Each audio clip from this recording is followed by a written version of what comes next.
La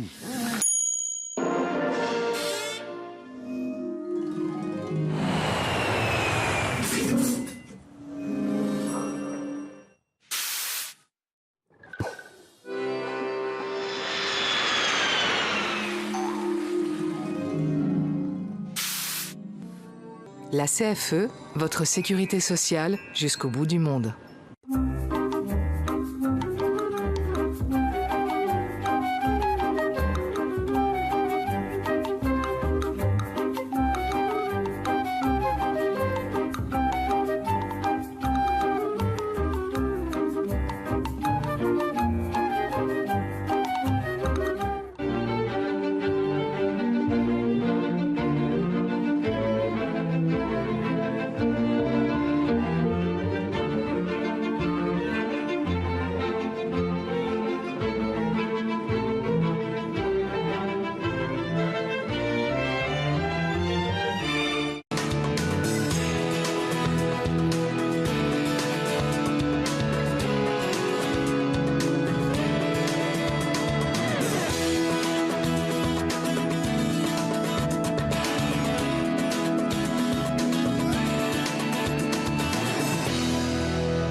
Bonsoir et bienvenue sur le plateau des 24 heures chrono de l'International.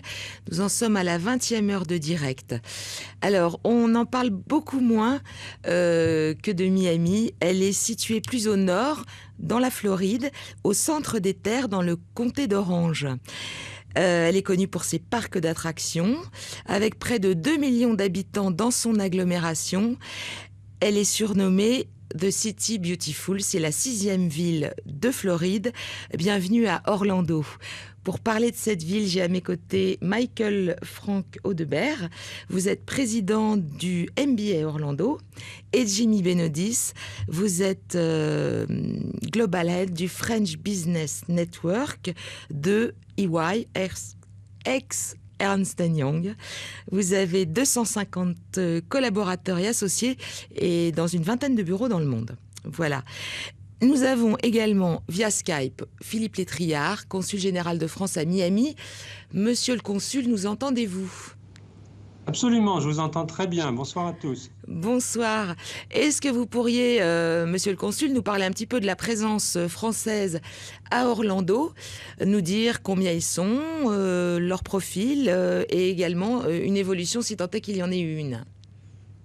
Oui, d'abord merci de m'accueillir dans votre émission. Et puis, je suis désolé de ne pas pouvoir participer à l'ensemble du segment. Nous avons en Floride une population dynamique, jeune, d'une trentaine de milliers de personnes. Et à Orlando, on retrouve le même type de population, une population jeune, environ 1 millier de Français. Et je crois que ce qui est important, vous allez le développer davantage avec vos invités, c'est que nos Français qui vont maintenant dans la région d'Orlando, ils vont travailler à Orlando parce qu'il y a une vraie transformation de cette région. On passe de l'économie des secteurs traditionnels, le tourisme, vous l'avez mentionné, les parcs d'attractions, très importants, nous avons énormément de touristes français, à une économie maintenant davantage diversifiée, une économie à forte valeur ajoutée, une économie de haute technologie, tournée par exemple vers le biomédical ou vers l'aéronautique. Et puis on a également dans cette région une présence universitaire de grande qualité avec l'université du centre de la Floride. Et donc c'est pour cela, je pense, que les Français, la communauté française est en train de grandir progressivement, de s'affirmer. Elle est attirée non seulement par la qualité de vie qu'on connaît partout en Floride, mais également par l'offre économique, l'offre en termes éducatifs, et puis l'arrivée de nouvelles opportunités. Alors, dites-moi, si vous voulez, je peux revenir rapidement sur notre communauté française. Non, c'est très gentil. Je crois on vient d'avoir un maximum d'éléments. Peut-être juste un mot sur la scolarité à Orlando, parce que c'est vrai qu'on n'a pas énormément d'éléments dessus. Alors, sur la scolarité à Orlando, nous avons pour l'instant une petite école américaine qui offre des cours en français pour le primaire. Et puis ensuite, les élèves participent soit à l'enseignement américain, soit suivent les cours du CNED. Et encore une fois, après, dans le supérieur, il y a cette université qui fonctionne bien. Et puis à cela s'ajoute, parce qu'on a la partie scolarité en français, à cela s'ajoute notre offre culturelle et notre offre linguistique avec une alliance française qui fonctionne très bien, et puis avec le Congrès de la culture française qui se réunit tous les ans. Et puis évidemment, avec notre consul honoraire, nous avons une base de présence française assez importante. Que je remercie au passage, parce qu'elle m'a beaucoup aidé dans la construction de l'émission de Orlando. Il s'agit de Brigitte Dago. Monsieur le consul, merci infiniment pour cette intervention. Je crois que vous êtes obligé de nous quitter. Voilà, j'ai un autre rendez-vous et j'espère que vous allez pouvoir développer toute la partie économique et toute la présence économique française à Orlando qui s'affirme dans des tas de domaines et qui est très dynamique. Merci beaucoup. Au revoir, monsieur le consul. Alors, nous allons faire une pause et on se retrouve tout de suite après pour justement évoquer ce dynamisme que vient d'évoquer monsieur le consul Philippe Létriard. À tout de suite.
De retour sur le plateau de l'émission consacrée à Orlando, Jimmy Benodis et Michael Audbert sont à mes côtés pour parler de cette ville et notamment de son dynamisme.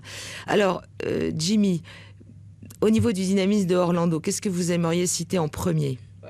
Tout le monde, quand on parle d'Orlando, tout le monde pense spontanément au tourisme. Orlando est la première destination des États-Unis en matière de tourisme, avec tous les parcs d'attractions, Disney, Universal, etc. Mais à côté, s'est développée depuis quelques années une véritable activité économique, avec beaucoup de grands noms qui commencent à s'installer à Orlando. On ne voit pas encore beaucoup d'entreprises françaises, mais la tendance est donnée. Parfait. Michael, vous avez des choses à ajouter? Non, je confirme tout à fait. C'est quand même 30 milliards de dollars par an. Hein. C'est pour chaque 85 visiteurs, c'est un emploi créé. Donc le tourisme reste quand même assez important. Mais Orlando se développe sur d'autres pôles, la simulation notamment, et puis l'aéronautique qui est en train de se privatiser, puisque la NASA ne veut plus vraiment être dans le business de l'aéronautique. Donc ça, c'est très important. Il y a pas mal d'entreprises privées qui viennent s'installer sur Port Canaveral, hein, qui est quand même qu'à 40 minutes d'Orlando. Et Medical City qui est en train de se créer. Donc c'est un énorme pôle médical avec recherche et évidemment science. Bien sûr, l'audiovisuel, la recherche, tout ce qui est technologie nouvelle est énorme à Orlando. Oui, c'est un vrai hub technologique. Tout à fait, oui. Orlando a décidé depuis très longtemps, Orange County, de se détacher un petit peu de ce pôle touristique qui est, comme l'a dit Jimmy, hein, toujours destination numéro 1 aux États-Unis. Mais bon, on veut chercher d'autres choses quand même pour attirer les gens qui restent plus longtemps sur Orlando plutôt que des gens qui partent après 1 ou 2 ans. Alors, on a qualifié récemment, c'est Entrepreneur Magazine a qualifié récemment Orlando de #1 city for entrepreneurs. Vous avez tous les deux des clients, vous les aidez tous les deux à s'implanter, ces clients. Quelle est la tendance de ceux qui, par exemple, penchent pour Orlando ? Ceux qui viennent à Orlando, c'est une population de clients différents de ceux qui sont par exemple à Miami. À Miami, on a beaucoup des entrepreneurs qui viennent pour continuer les affaires qu'ils avaient par exemple en France ou dans d'autres domaines. À Orlando, ce sont des gens qui viennent pour s'ancrer plus profondément dans l'économie de la ville Et on a de plus en plus, c'est vrai qu'on a de plus en plus d'entreprises qui viennent s'installer à Orlando pour sa position géographique d'abord, et puis ensuite pour tout ce dont parlait Michael, qui sont tous les soutiens technologiques, tout ce qui est apporté aujourd'hui. Qualifiée aussi grâce à l'université. Également, bien sûr, avec une très grosse université à côté qui pourvoit beaucoup de cerveaux de main-d'œuvre qualifiée. Donc Orlando commence à réellement avoir des atouts d'implantation auxquels on ne pensait pas spontanément par le passé. Il lui manque que la mer, en fait. Par exemple. 30 minutes. Oui. Vous avez combien de membres dans votre chambre? 350, dont les plus grosses corporations, évidemment, mais on a beaucoup de membres, comme l'a dit Jamie, de petites entreprises, finalement. Qui sont donc françaises aussi. On a certains Français, principalement américains, mais je fais partie de la Chambre de commerce franco-américaine, avec Brigitte Dago également. Oui. Et évidemment, ça se voit énormément. L'assistance aux entreprises françaises, aux gens qui viennent sur Orlando, parce qu'ils décident que finalement c'est un bon endroit pour démarrer leur société aux États-Unis, est énorme. Qu'est-ce qu'il y aurait d'autre comme atout encore à signaler sur Orlando? Au niveau des transports? Un aéroport international. Oui, tout à fait. Bien évidemment. Très bien desservi. Alors, je ne crois pas qu'il y ait encore de vol direct Paris-Orlando. On l'a perdu. Voilà. Vous l'avez perdu. On l'a perdu. Mais il va revenir. Mais il va revenir, probablement. Probablement. Mais voilà, non, il y a un aéroport international. Et puis, il y a aussi une proximité. C'est vraiment central. C'est un Central Florida. C'est central au plan de la Floride. Oui. Donc, tout est accessible. Michael parlait de la mer à 30 minutes. On a Miami à 3 heures. On a Tampa pas loin. On a... Et on verra tout à l'heure qu'en plus, il y a une qualité de vie qui est assez remarquable. Tout à fait. Parfait. Donc, on va maintenant essayer de voir... énumérer les secteurs porteurs. Jimmy Benodis, on va se retrouver tout à l'heure et on va accueillir un nouvel invité. On va d'abord regarder une vidéo de Frédéric Bajol qui justement va nous énumérer les secteurs porteurs dans la région de Orlando. Les principaux secteurs sont les industries des médias, la simulation et la modélisation, l'optique, l'avionique et l'aéronautique, les technologies de l'information et les sciences médicales autour d'UCF, qui abrite une des plus grandes universités de médecine des États-Unis, ainsi qu'un Engineering and Business College de grande réputation. Les infrastructures industrielles mises à disposition regroupent des buildings ultramodernes et l'offre générale aux investisseurs est très vaste, puisqu'elle représente 17 millions de mètres carrés d'espace industriel et 10 millions de mètres carrés d'espace de bureaux. L'aide d'un tel réseau technologique est évidente pour tout entrepreneur nouveau à Orlando qui pourra l'utiliser amplement. Alors, nous accueillons donc Jérémy Toubiana. Jérémy Toubiana, vous faites partie de Pinelock Investment et d'une famille donc, qui est installée à Orlando depuis quelques décennies et qui est spécialisée donc, dans l'investissement immobilier. Alors, on vient d'entendre Frédéric Bajol. Bon, il a énuméré effectivement des secteurs fort intéressants. Est-ce qu'on ne peut pas dire qu'à Orlando, en fait, il y a peut-être un business plus B2B à développer plutôt que B2C comme à Miami, ou est-ce que c'est en train d'évoluer? C'est en train d'évoluer, comme je le disais tout à l'heure, les gens qui viennent s'installer à Orlando, maintenant, ils restent plus longtemps. Donc, il y a vraiment cette base consommateur qui est en train de se créer. C'est vrai qu'avant, il y a un pouvoir d'achat qui est en train de s'élever. UCF a un énorme programme, donc l'université a un énorme programme avec la ville et le comté pour essayer de faire monter un petit peu les salaires minimums, de façon à ce qu'il y ait un pouvoir d'achat un petit peu plus important. Donc, il y a un B2C, donc un business to consumer, qui est en train de se créer par rapport au B2C qui a toujours été traditionnel à Orlando. Alors, parlons d'immobilier d'entreprise, parlons de terrain, parce que justement, il y a un autre atout à Orlando, je crois, c'est la taille des terrains disponibles et leur coût. Oui, tout à fait. En fait, notre société, donc, quand elle s'est installée, c'était à la base sur des terrains et notamment sur les orangeraies, puisqu'il faut savoir qu'il y a une trentaine d'années, quand Pinelock a commencé, le terrain était, Orlando était essentiellement agricole, avec beaucoup notamment de terrains d'orangeraies, pamplemousse, sur lesquels la société s'est développée. Et effectivement, pourquoi le terrain est plus intéressant à Orlando que partout ailleurs, c'est parce qu'il s'agit justement d'une ville qui n'est pas en bord de mer, donc qui peut se développer à 360 degrés et où le foncier est moins cher. Donc, et il y a encore beaucoup de place, il y a encore beaucoup de terrain et beaucoup de perspectives de développement. On a parlé du médical tout à l'heure et de nombreux secteurs économiques. Les sociétés choisissent Orlando parce que le foncier est moins cher, parce que la main-d'œuvre est qualifiée, parce qu'elle est moins chère aussi, et le coût d'installation est moindre. Donc il faut savoir aussi que même l'impôt foncier à Orlando est moins important que dans d'autres régions de Floride et même des États-Unis. Il est de combien à peu près? Il est d'environ 1,5%. Ce qui est moins qu'à Miami par exemple où c'est 2,5. Où on est exactement au-delà de 2%, tout à fait. D'accord, très bien. Est-ce que vous voyez arriver en ce moment des entreprises françaises qui achètent des terrains pour y construire peut-être des usines plutôt que des orangerais, puisque visiblement les terrains cultivables maintenant il n'y en a plus beaucoup? Alors, il y a toujours une grande clientèle de personnes qui viennent pour acquérir des orangeraies ou terrains agricoles. Oui, toujours. Ça s'est toujours maintenu, puisque l'orange a toujours cette très belle réputation en Floride, et particulièrement dans la région de Floride centrale, Orlando, pour la qualité de son jus et puis pour son rayonnement vraiment international.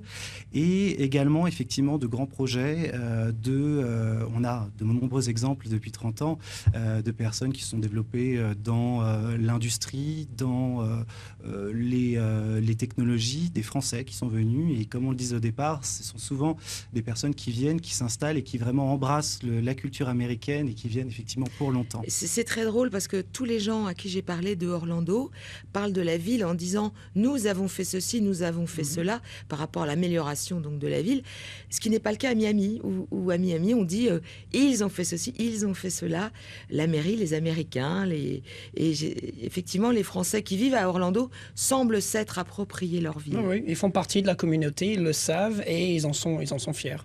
Parfait. Alors, on a beaucoup parlé des pamplemousses et des oranges et on va écouter à ce titre Véronique Salin, qui est vice-présidente de Cherry Lake Tree Farm. Et donc, elle a une pamplemousserie, je crois qu'on dit comme ça, et également une pépinière. Et elle est installée depuis de très nombreuses années là-bas. Elle va nous parler du pamplemousse. Alors je vais vous parler un petit peu des pamplemousses. Là nous sommes dans un verger situé très près d'Orlando, à 35 minutes du centre d'Orlando. Et la culture de pamplemousse, c'est vraiment une spécialité de la Floride. La Floride a un climat magnifique, exceptionnel, avec un terroir tout à fait adapté pour ce genre de fruits. Et je dois dire qu'on produit le meilleur pamplemousse du monde, sans être trop chauvine. Pourquoi? Parce que les fruits sont juteux et sont très sucrés. Il n'y a pas de comparaison sur le plan goût dans les autres origines méditerranéennes ou d'autres pays comme l'Afrique du Sud. On exporte beaucoup de ces pamplemousses sur la France. La France adore le pamplemousse de Floride. Je veux juste vous donner quelques petits trucs pour être sûr que quand vous achetez un pamplemousse dans les magasins, c'est bien un pamplemousse qui vient de Floride. Donc regardez bien sur la peau, vous devriez trouver des petits stickers qui indiquent l'origine et soyez sûr de choisir un pamplemousse qui vient de Floride. Juste un petit mot aussi sur une chose un peu extraordinaire avec les pamplemousses, c'est que ce sont des fruits qui, une fois qu'ils sont mûrs sur l'arbre à partir du mois d'octobre, peuvent être conservés sur l'arbre jusqu'au mois de juin. Donc on a toujours en réserve des pamplemousses à vous envoyer. Alors, Jimmy vient de nous retrouver sur le plateau, non pas pour parler forcément des pamplemousses, mais vous mangez des pamplemousses de Floride. Absolument. Oui, tout à fait. Parfait. Donc, les autres atouts de la Floride, quels sont-ils? Alors, évoquons les taxes. Oui, on a beau chercher dans le monde, en réalité, on trouve relativement peu d'endroits qui cumulent autant d'avantages que la Floride, sur toute une série de plans. Évidemment, sur le plan de la qualité de vie, ça a été dit, ça sera redit, et c'est quelque chose que l'on pense. Sur le plan du droit, on est dans un endroit, dans un pays qui est un état de droit, une grande démocratie, etc. Et puis, on a une proximité avec l'Europe, on a une proximité avec l'Amérique latine, et on a un système fiscal très avantageux en Floride, puisqu'il n'y a pas d'impôt d'État. C'est-à-dire qu'il y a l'impôt fédéral, mais il n'y a pas une couche d'impôt d'État, comme c'est le cas dans beaucoup d'États aux États-Unis, qui vient s'ajouter sur le revenu et sur d'autres choses. Et puis on a une sales tax, l'équivalent un petit peu de la TVA française, qui est très modérée quand on compare à ce qui se passe dans d'autres États. Donc c'est très attractif. Et même en matière de property tax, c'est-à-dire de taxes foncières, on se retrouve également à des niveaux qui sont tout à fait raisonnables par rapport à d'autres États. 1,5 a dit tout à l'heure. Alors ça c'est pour Orlando, ça peut être un peu plus. 2,5. Voilà, ça peut être entre 2 et 2,5. Mais globalement, quand on regarde le niveau ponctionné sur les taxes foncières en Floride, quand on le compare par exemple à ce qui se passe dans d'autres grands États américains, comme les Californie, New York et autres, c'est très raisonnable. Ouais. Donc beaucoup d'avantages également en matière de fiscalité. Charge sociale. Charge sociale très basse.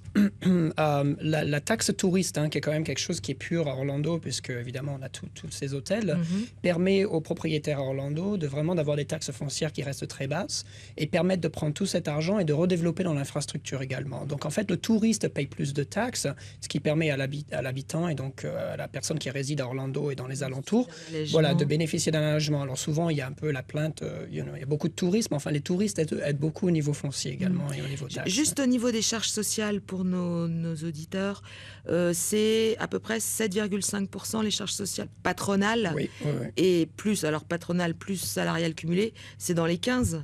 Oui, alors c'est difficile à comparer avec ce qui se passe en France parce qu'on a un système un peu à la carte aux États-Unis. L'employeur peut proposer ou peut ne pas... Enfin, c'est en train de changer maintenant. Voilà, on peut proposer un certain nombre de bénéfices qui vont augmenter, alors qu'ici, en général, en France, tout est obligatoire. Et la partie laissée à la charge du salarié est bien plus réduite que ce qui se passe ici en France. Comme vous l'avez dit, on est à environ 7,5%, ce qui est tout à fait faible quand on compare au prélèvement ici en France. Alors, pour avoir un petit peu plus précisément donc, le taux de la fiscalité, on va écouter Olivier Sureau, qui est expert comptable, que vous connaissez et qui vit à Miami comme vous. L'État de Floride possède une fiscalité très favorable en comparaison à d'autres États. La plus favorable vient du fait qu'il n'y a pas d'impôt d'État au niveau des personnes physiques, au niveau d'État de Floride. Au niveau de l'impôt sur les bénéfices pour les sociétés, vous allez avoir un impôt qui va se rajouter toujours à cet impôt fédéral.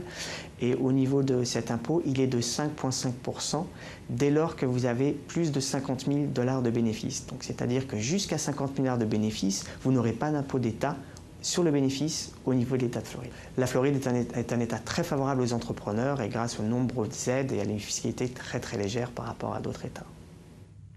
C'est bel et bien confirmé, la Floride est l'État dans lequel il faut s'implanter.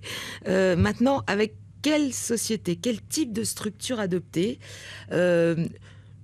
qui veut prendre la LLC?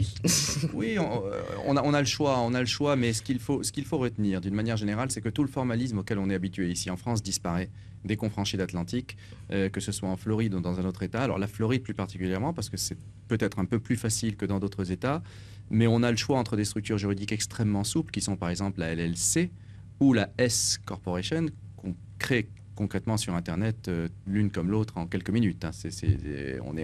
On est propriétaire d'une entreprise, d'une société, on va dire, d'une structure juridique en quelques minutes sur Internet. Et on reçoit son AIN 2 jours après, quoi. Absolument.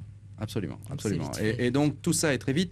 Et ce qu'il faut retenir de ce qu'a dit Olivier tout à l'heure et de ce qu'on est en train de dire en réalité, s'applique également d'une manière générale aux États-Unis, c'est que tout est fait pour favoriser l'entrepreneur et l'activité économique. On parle ici en France de simplification, etc. Bon, ce sont des débats qui n'ont même pas tellement lieu aux États-Unis, tellement les choses sont déjà faciles. Pour être plus faciles, mais elles sont déjà extrêmement faciles. Donc c'est vrai que c'est très attractif pour des entrepreneurs qui sont habitués à un formalisme plus lourd et à une administration plus regardante également. Parlons de la LLC, donc c'est un peu l'équivalent de la SARL. Oui. Société à responsabilité limitée, tout à fait. C'est ça. Ouais. Alors donc il se passe quelque chose au niveau de la fiscalité, ça remonte, c'est-à-dire que en fait, si un couple monte une LLC, arrêtez-moi si je me trompe. Allez-y, continuez. Au niveau des impôts, qu'est-ce qui se passe? Ça veut dire que c'est calculé sur le bénéfice de la société. Il n'y a pas d'impôt sur le revenu en fait. La LLC est au même titre que la C-Corp. C'est la S-Corp qui, elle, taxe sur vos revenus personnels. C'est-à-dire qu'en fait, vous transférez tous les bénéfices sur vos revenus personnels et vous êtes taxé qu'une seule fois. Il n'y a qu'une déclaration, il n'y a qu'une taxe. Avec une C-Corp, donc, qui est au même statut que la LLC finalement, vous avez la taxe sur la société et ensuite, vous avez la taxe sur ce que vous avez récupéré par rapport à vos parts. Ce qui est hyper simple. Oui, alors ça ne change pas trop de ce qu'on a en France, pour être très clair. Quand on a une SARL en France, pareil, elle déclare ses bénéfices, vous payez l'impôt sur ses bénéfices. Oui, mais on paye aussi l'IR, par ailleurs. Mais vous le payez aussi aux États-Unis. Vous le payez aussi aux États-Unis. Avec une LLC, vous le payez aux États-Unis. Avec une S-Corp, c'est complètement transparent fiscalement. C'est-à-dire que la S-Corp correspond à votre source de revenus et vous allez, dans votre impôt sur le revenu, intégrer ce que génère la S-Corp. D'accord. Voilà. Et pas dans la LLC, alors? Dans la LLC, non. C'est deux structures différentes. C'est fait d'ailleurs pour protéger les associés, bien évidemment. Ok, très bien. On va écouter Lucius Meida, qui est avocat chez Lex International, qui lui va nous évoquer un autre type de structure auquel on ne pense pas forcément. Il y a deux structures très intéressantes pour investir en Floride, selon les circonstances de l'investissement et de l'investisseur. La première, c'est la société avec des pertes reportées. C'est une structure spéciale qu'on retrouve aux États-Unis, par laquelle une société qui est déjà existante, qui a souffert des pertes dans le passé, peut être acquise et remodelée, refaçonnée pour le nouvel investisseur. Le nouvel investisseur peut donc compenser les revenus futurs contre les pertes reportées passées, ce qui fait qu'il paye un fardeau d'impôt ou une enveloppe d'impôt très faible, aux alentours de 12-15%, tout y compris. Jimmy, je crois que vous avez envie de réagir sur cette intervention. Non, c'est tout à fait vrai. La seule chose, c'est que c'est pas une spécificité à proprement parler, ni floridienne ni américaine. Ce sont des schémas qui existent un peu partout dans le monde.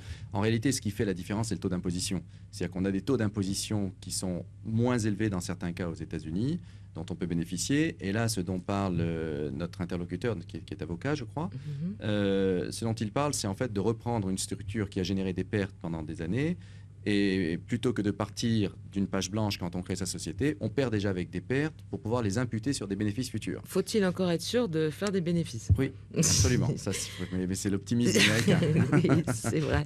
Mais en fait, c'est un schéma relativement classique qu'on peut pratiquer, encore une fois, pas seulement en Floride, aux États-Unis, dans plein de pays, qui est tout à fait connu. Et il y a même un marché pour ces entreprises déficitaires qui peuvent se revendre, puisqu'elles apportent en réalité un avantage fiscal qui représente un gain fiscal. Donc ça a un prix. Jimmy, avant de nous quitter, est-ce que vous avez un message à faire passer à des Français qui voudraient venir à Orlando? D'abord, il faut venir. Vous leur direz allez à Miami ou venez à Orlando?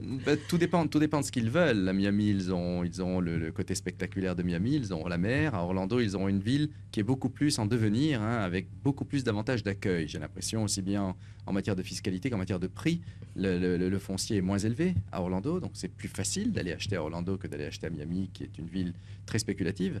Il y a de la place. Il y a de l'espace. On n'est jamais, comme le rappelait Michael tout à l'heure, et c'est un élément important pour les gens qui pensent à la Floride dans leur plan de vie, on n'est jamais très loin de la mer. Donc même si on est à Orlando, on est finalement pas loin des belles plages de Floride. Et on va voir dans la deuxième partie de notre émission qu'il y a d'autres avantages aussi dans le quotidien. Jimmy Benodis, merci infiniment et bon retour à Miami. Merci beaucoup et merci de m'avoir invité. On fait une pause et on se retrouve tout de suite après.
Nous sommes de retour sur le plateau des 24 heures chrono pour cette émission consacrée à Orlando.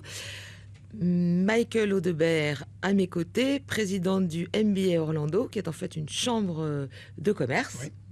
Et Jérémy Toubiana de Pinelock Investments Real Estate, immobilier d'entreprise, immobilier de particulier. on est ensemble pour parler de la vie au quotidien et avant tout, on va parler du climat.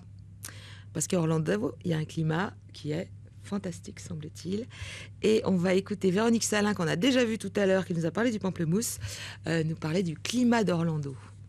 Que dire au sujet du climat d'Orlando ? Le climat, c'est le rêve.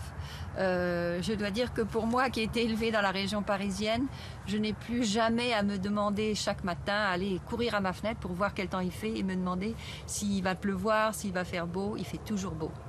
Il fait vraiment toujours beau à Orlando. L'hiver, le climat est sec et limpide. Il fait toujours du soleil. L'été est peut-être le moment le moins agréable parce qu'il y a beaucoup d'humidité. Mais en fait, il n'y a pas tellement de problèmes. Il y a de l'air conditionné partout, dans les voitures, dans les maisons.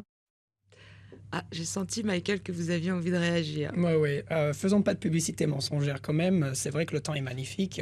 On a quand même une saison des pluies qui est quand même assez importante, qui va de juin à novembre.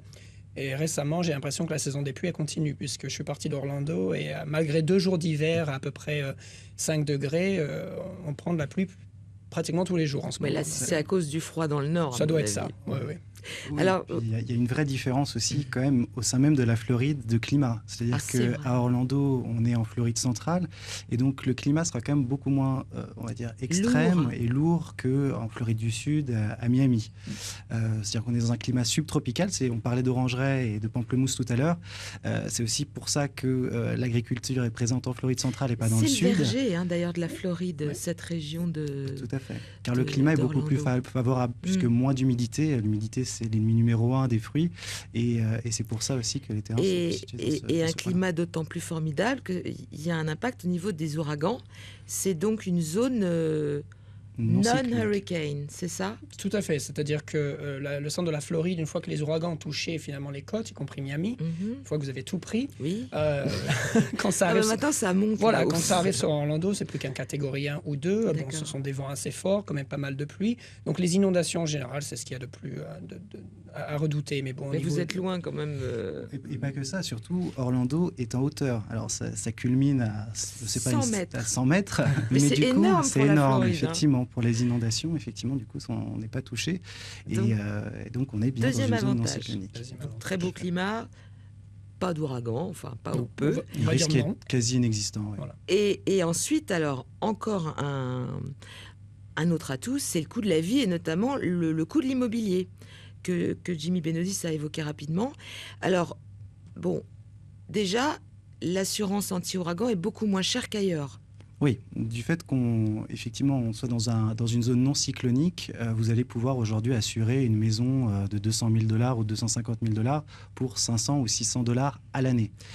Si on regarde et si on compare effectivement avec la Floride du Sud, Miami, ça sera le triple, c'est plusieurs milliers de dollars. Pour les raisons qu'on évoquait, on est dans une zone cyclonique à Miami. Dans quelle zone de prix on est à Orlando et pour quel type de résidence ? Vous êtes locataire ou vous avez acheté J'étais propriétaire, je suis locataire maintenant, oui. Ah, vous nous expliquez. Oui.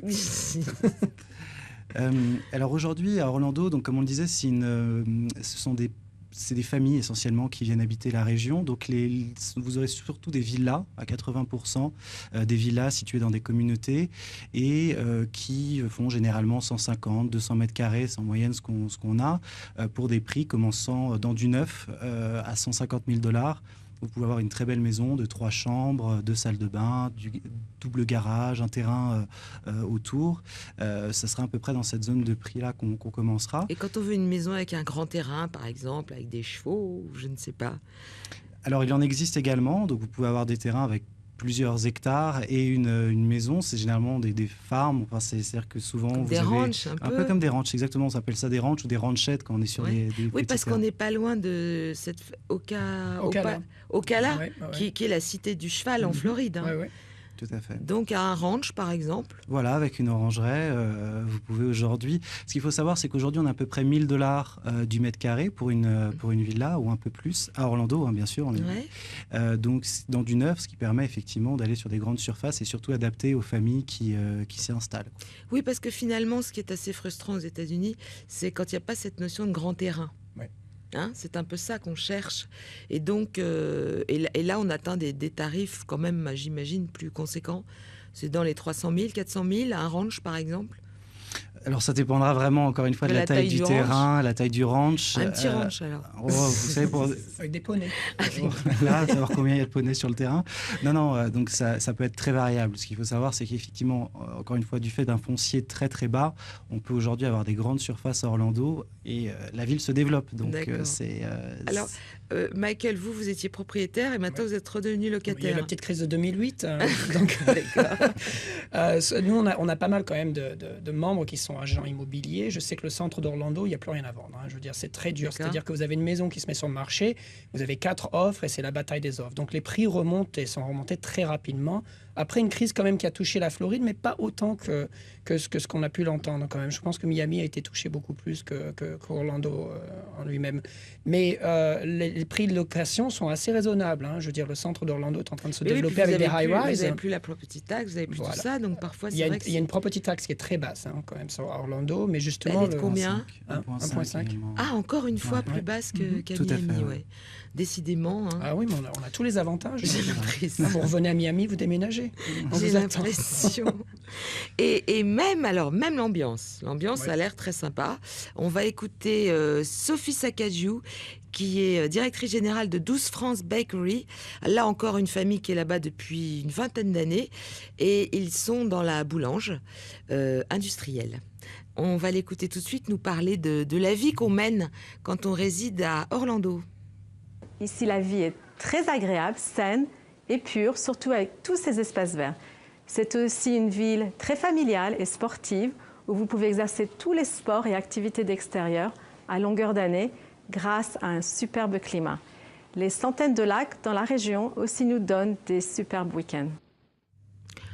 Ça a l'air d'être le paradis quand même, Michael. C'est le paradis, il n'y a plus rien à dire. Là, vous avez vu, elle a un cheval. Oui, elle a un cheval, elle a pas de Elle a un petit ranch. Elle a un petit ranch. Et alors, comment ça se passe, effectivement, la vie, l'ambiance? On s'amuse à Orlando? On s'amuse énormément. C'est vrai que les parcs d'attractions, évidemment, créent du divertissement en lui-même. J'imagine que vous n'y allez plus dans les parcs. Si, j'ai un pass annuel quand même. Ah, oui, parce que les parcs d'attractions, quand même, étaient très intelligents. Ils n'ont pas créé que le parc, ils ont créé tout ce qui vient avec. Donc, les restaurants, les centres de divertissement, les cinémas maintenant qui offrent même donc les dîners alors que vous regardez le film. Donc, ils sont allés beaucoup plus loin que finalement toucher juste les touristes. Ils ont créé vraiment... Ça, c'est la vie urbaine alors. C'est la vie urbaine, tout à fait. Maintenant, si vous sortez un petit peu d'Orlando, vous avez quand même les springs, comment on appelle ça, les sources naturelles, qui sont à 72 degrés. Ça fait combien en Celsius? Je ne sais pas trop. 72 degrés, ça fait dans les 20, 20 c'est raisonnable. 22, 23. Que ce soit en hiver ou en été, vous y allez. Donc, vous avez pas mal de sources d'eau. Et on va se baigner dedans. On va se baigner dedans, tout à fait. On n'a pas peur des alligators. Oui, parce qu'il y a... Alors, oui, quand même. Faut pas les oublier, les alligators. Il y en a quand même pas mal dans la région d'Orlando. On les mange aussi, oui. Oui, la blanquette d'alligator, c'est très bon, c'est vrai. Le risque, c'est vrai. Il y a d'ailleurs une attaque tous les, je ne sais pas combien d'années. Donc, parce qu'effectivement, c'est une région, Orlando, de lacs. Pas mal, ouais. C'est vraiment une région où il y a beaucoup de lacs, des lacs navigables, de la pêche, beaucoup de sports nautiques.